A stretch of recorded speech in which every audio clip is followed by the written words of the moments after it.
Baik, Bismillahirrahmanirrahim. Assalamualaikum warahmatullahi wabarakatuh. Perkenalkan, kami dari kelompok 3 akan mempresentasikan materi yang berjudul rangkaian prosedur analisis spesimen. Sebelum itu, ada pun anggota dari kelompok kami, yaitu Renata Raya, Siti Namira Putri, Renata Raya Pangadongan, Anissa Latifah, Muhammad Kemal Gibran, Katen Riwulengsari, Abigail Aliksama, dan Hijratul Islamiyah. Adapun kasus yang kami analisis yaitu seorang pasien wanita memeriksakan diri ke rumah sakit setelah pasien tersebut mengalami nyeri saat berkemih. Nyeri tersebut telah dirasakan selama 5 hari belakangan ini disertai dengan frekuensi berkemih yang sering namun sedikit. Urin pasien memiliki bau yang kuat namun pasien tidak menunjukkan adanya gejala demam, nyeri abdominal atau nyeri punggung. Pasien yang memberitahu bahwa saat berkemih terdapat keputihan yang menggumpal seperti keju dengan warna kuning dan berbau amis. Dan dokter mencurigai adanya infeksi saluran kemih dan meminta bagian laboratorium mikrobiologi klinis untuk menganalisis sampel pada pasien yang mengalami gejala infeksi saluran kemih tersebut. Nah, untuk mempersingkat waktu dan lebih jelasnya lagi akan dijelaskan oleh rekan saya. Penyakit apa yang diderita oleh pasien berdasarkan gejala yang dialami pada kasus yang telah dijelaskan tadi. Nah, jika dilihat dari gejalanya itu berdasarkan Kementerian Kesehatan itu diperoleh gejala yang sama seperti penyakit infeksi saluran kemih jenis sistitis. Nah, sistitis ini adalah infeksi saluran kemih di mana pada uretra itu terjadi inflamasi pada dinding-dinding uretra yang bisa disebabkan oleh dua penyebab, dua faktor. Yang pertama itu ada faktor infeksi dan faktor non-infeksi.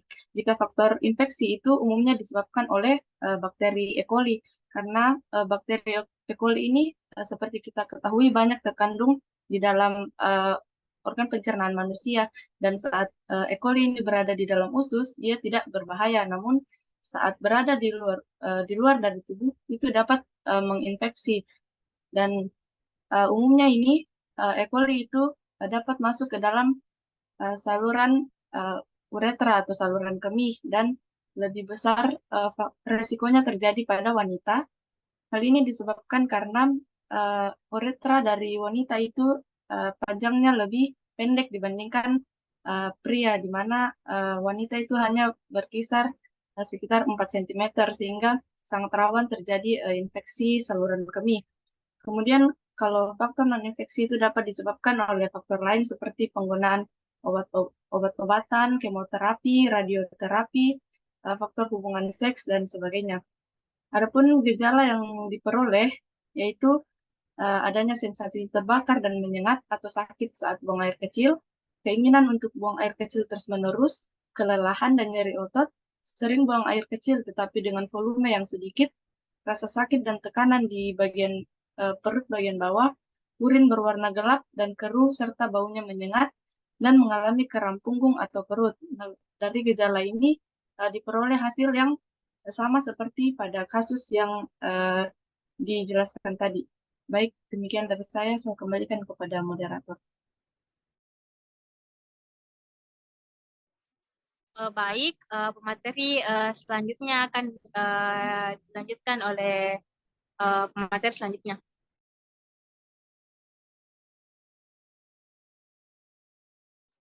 Baik, terima kasih untuk kesempatan yang diberikan. Jadi pada kesempatan kali ini saya akan membahas mengenai pemilihan spesimen yang digunakan serta apa sih alasan pemilihan tersebut.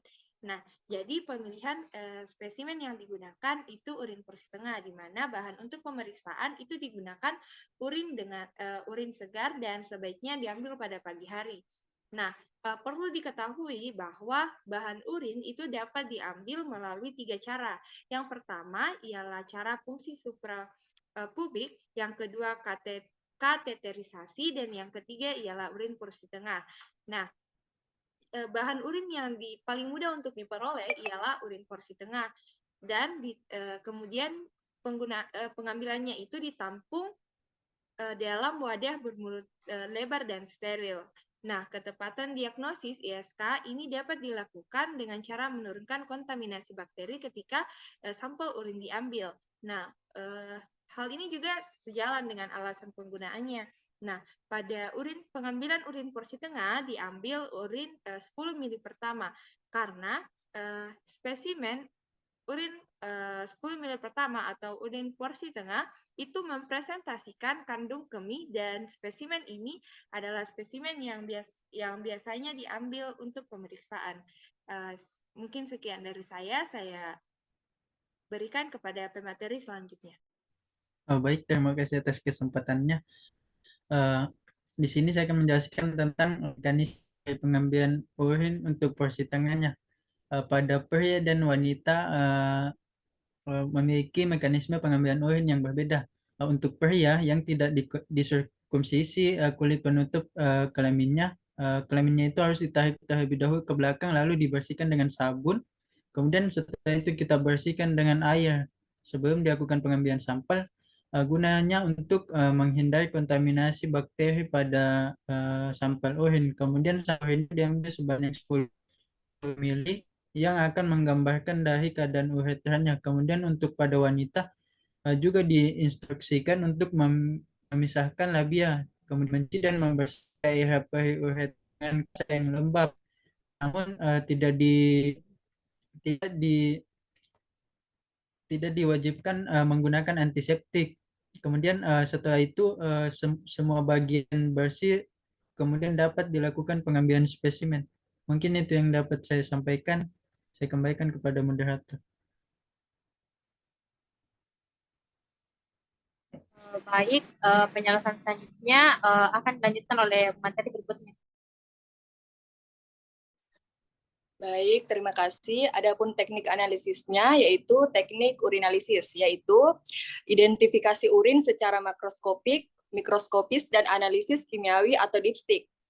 Nah, adapun juga alatnya yaitu analisis ketika diindikasikan adalah tes laboratorium yang paling penting dalam mendiagnosis ISK. Sampel tangkapan yang bersih biasanya cukup, tetapi jika spesimen yang tidak terkontaminasi dengan sedikit sel epitel tidak dapat diperoleh, seperti pada beberapa wanita obesitas yang tidak sehat, katerisasinya uretra yang cepat harus dipertimbangkan. Saya kembalikan lagi ke moderator. Baik, terima kasih atas penjelasannya. Selanjutnya akan dilanjutkan oleh pemateri berikutnya. Baik, selanjutnya adalah mekanisme dari urinalisis. Jadi yang pertama, tes mikroskopik. Jadi tes mikroskopik itu dilakukan dengan mengendapkan urin agar sel-sel dan benda organik lainnya dapat terkumpul sehingga lebih mudah untuk diamati. Nah, setelah diendapkan, bagian atas endapan urin yang terdiri dari cairan akan dibuang, sedangkan bagian bawahnya yang berbentuk padatan akan diamati dengan menggunakan mikroskop. Kemudian yang kedua, tes kimiawi. Tes kimiawi yang umum saat ini adalah tes urin dipstik. Nah, tahapan dari analisis ini menggunakan tongkat plastik tipis dengan strip bahan kimia di atasnya.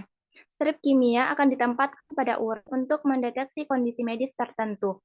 Kemudian yang ketiga, tes makroskopik. Pemeriksaan makroskopik dilakukan secara langsung dengan mata tanpa penambahan reagen ataupun zat kimia tertentu. Pemeriksaan makroskopik meliputi pemeriksaan volume, warna, kejernihan, dan bau. Mungkin itu dari saya. Terima kasih.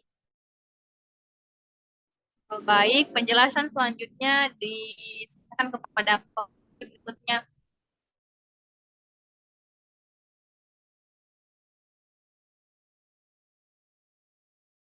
Baik, selanjutnya yaitu metode cepat sebagai pengganti metode konvensional dan alasan serta mekanismenya. Nah, untuk metode cepat yang kita gunakan yaitu melalui pemeriksaan gram atau kultur urin. Nah, nantinya setiap pasien akan dilakukan pengumpulan urin yang kemudian akan dilakukan pemeriksaan urinalisis, kultur, dan pewarnaan gram. Nah, sampel urin yang telah dikumpulkan itu harus segera diperiksakan untuk mencegah hasil positif palsu. Nah, dan untuk alasan pemilihannya yaitu karena metode ini lebih mudah dilakukan dan spesifitas dari pewarnaan gramnya ini dapat digunakan untuk acuan pemberian terapi antibiotik yang tepat. Baik, untuk selanjutnya saya serahkan kepada moderator. Baik, untuk penjelasan selanjutnya akan dijelaskan oleh pemateri berikutnya. Baik, terima kasih atas kesempatannya. Jadi saya akan menjelaskan mekanisme dari kultur urin. Jadi mekanisme kultur urin ini yaitu kita melakukan pengumpulan sampel urin terlebih dahulu, kemudian dalam waktu maksimal 24 jam sudah harus dilakukan pemeriksaan. Nah, kultur urin ini dilakukan dengan media agar darah, agar mekenki, dan agar brokelin. Nah, pemeriksaan pewarnaan gram kita lakukan tanpa sentrifugasi dan diperiksa dengan mikroskop cahaya. Terdapat dua hasil. Apabila hasil pewarnaan gramnya menunjukkan hasil positif, maka pasien harus segera diberi antibiotik. Jika gejala infeksi saluran kemihnya tidak khas dan hasil pewarnaan gram menunjukkan hasil negatif, maka pemberian antibiotik harus ditunda sampai pemeriksaan kultur urinnya selesai. Nah, bakteri yang paling sering ditemukan pada kultur urin itu yaitu bakteri Escherichia coli dan Klebsiella pneumonia ataupun kombinasi dari keduanya. Berdasarkan hasil studi, infeksi saluran kemih paling sering disebabkan oleh bakteri gram negatif dan bakteri Escherichia coli. Mungkin sekian dari saya kembalikan ke moderator. Baik, mungkin itulah penjelasan dari kasus yang sempat saya paparkan tadi. Adapun daftar pustaka nomor penjelasan atau materi yang kami cantumkan dan sebelumnya mungkin dari kelompok 3 dan lebihnya mohon